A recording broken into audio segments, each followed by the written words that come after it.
Thank you, Honourable Member. Honourable Shri K. Ravindra Kumar ji. You have 4 minutes. I'm waiting for the opportunity, but before my name, so many names were called. I don't know. That's why I lost my time. However, I may be permitted to you. The Honourable Deputy Chairman, sir, I am very much thankful for you for giving this opportunity. The bill aims to bring clarity in the articles of 338B, 342A and 336(26)A of the Constitution of India. Our beloved leader Nandapuri Tarak Ramarao Garu, who founded the Telugu Desam Party, played a very crucial role in the implementations of reservations, particularly in OBC community. Sir, this bill is a kind of requirement today.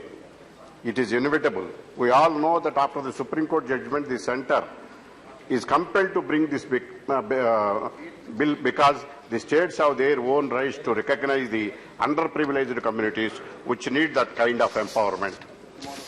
When the Mandal Commission report was released, the percentage of OBCs in the country was around 52%. The reservation granted to OBCs in the country is only 27%.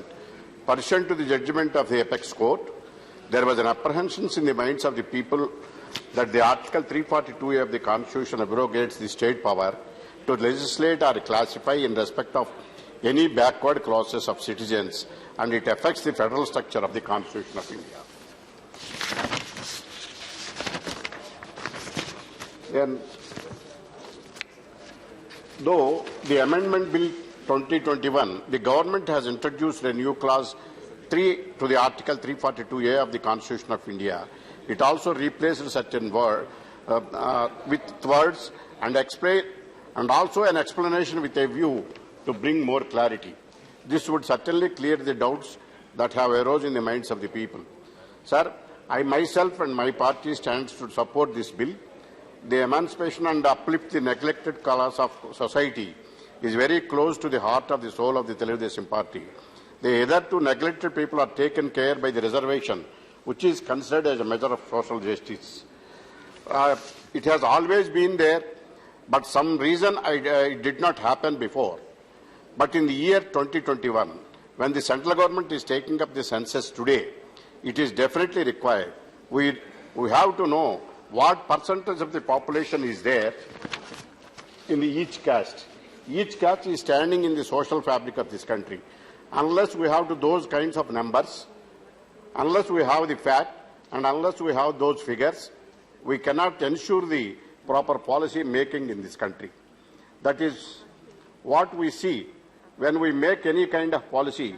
We request the government that is very much a necessity today, and so the government has to ensure caste-based census at present. Sir, the order of the day, in a reply to the parliamentary question, it was stated by the government that the government is not going to undertake caste census in the current round of population enumeration. Sir, in 2000 caste census was taken and data pertaining to it was not released. It is very unfortunate. The demand is made with a view to provide more facilities in the form of reservation and other welfare measures for the upliftment of the socially and economically backward communities. So it is need of the hour.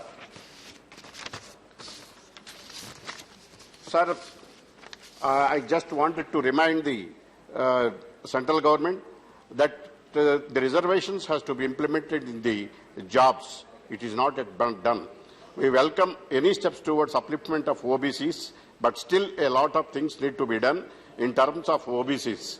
On behalf of Telugu Desam Party and our leader Chandrababu Naidu, I would say that we are committed to any step that is taken towards upliftment of OBCs, and we support the central government in this regard. Thank you, sir. Thank you. Honourable Sardar Balwinder Singh Bhundarji.